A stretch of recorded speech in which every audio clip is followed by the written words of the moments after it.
বাংলাদেশে এমন একটা সময়ে অবস্থান করছি যখন বাংলাদেশ মাত্র কিছুদিন আগে স্বৈরাচার মুক্ত হয়েছে। দীর্ঘ 17 বছরের শাসনে শোষণে দেশকে যেই পর্যায়ে নিয়ে গেছিল, সেখান থেকে জনতা তাদের সর্বশক্তি নিয়োগ করে তাদের সব ধরনের প্রচেষ্টা, বিশেষ করে আমাদের তরুণ প্রজন্ম এই জগত্তর পাথরের মতো চেপে বসা এই শক্তিকে আমাদের তরুণ প্রজন্ম চ্যালেঞ্জ দিয়ে উড়িয়ে দিয়েছে। সমস্ত জনতা এতে অংশগ্রহণ করেছে এবং আল্লাহ পাক জালেমদের কবল থেকে মুক্তি দিয়েছেন বাংলাদেশের এই জাতিকে। এই জন্য সবাই বলুন আলহামদুলিল্লাহ।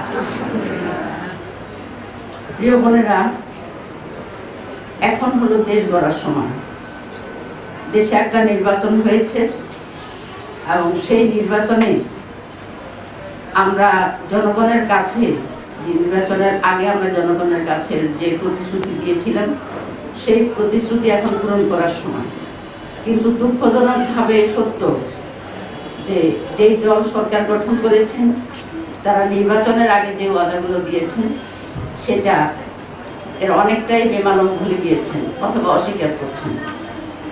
যেমন তারা এখন বলছেন যে আমাদের যে নির্বাচনের সময় 2টা ভোট আমরা দিয়েছিলাম, একটা হলো সরকার গঠনের জন্য আমাদের এমপিদেরকে আমরা ভোট দিয়েছি, নির্বাচিত করেছি, আরেকটা ছিল গণভোট।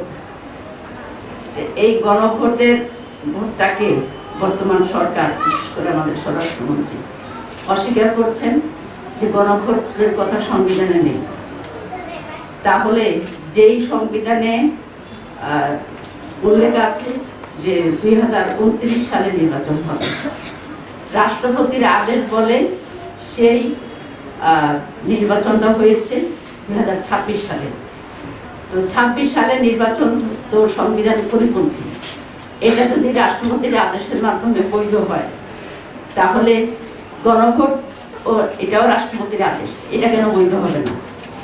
এই জন্য আমাদের সম্মানিত আমিরে জামাত বিরোধী দলীয় নেতা বলেছেন যে একই বাবা মায়ের যমজ সন্তান হয়েছে, আর একজনকে অস্বীকার করা হচ্ছে, একজনকে বলা হচ্ছে সে বৈধ, আর আরেকজন কেমন অবৈধ হয়।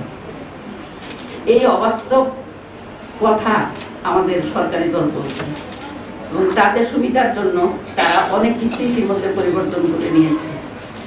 কিন্তু জনগণ সচেতন, জনগণ জানে কিভাবে প্রতিবাদ করতে হয়, তারা এখন ধৈর্যের পরিচয় দিচ্ছে।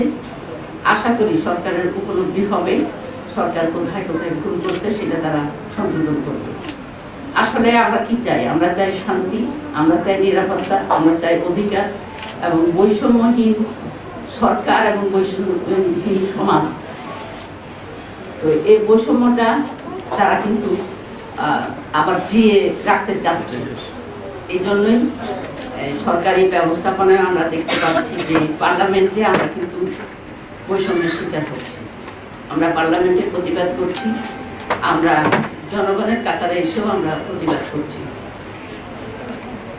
প্রিয় বোনেরা, আমি আজকে বিশেষভাবে আপনাদেরকে যে দিকে দৃষ্টি আকর্ষণ করবো, এক হলো যে জুলাই বিপ্লব এই দেশের জনগণ সাধন করেছে, সেই বিপ্লবের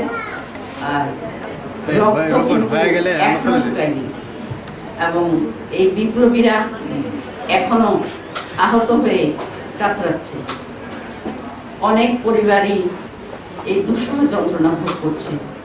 কিন্তু সেই বিপ্লবকে অস্বীকার করা অথবা বিকৃত করার চেষ্টা করা, এটা হবে আসলে মারাত্মক ধরনের নৈতিক অপরাধ। তো আমাদের জাতিকে এই অপরাধে যারা যুক্ত তাদেরকে চিহ্নিত করে এই বিপ্লবের ফলাফলকে আমাদের পেতে হবে, আমাদেরকে ধারণ করতে হবে। এই জন্য আমরা সোচ্চার হব, বিশেষ করে নারী সচেতন, আমাদেরকে নারী সমাজ সচেতন হতে হবে।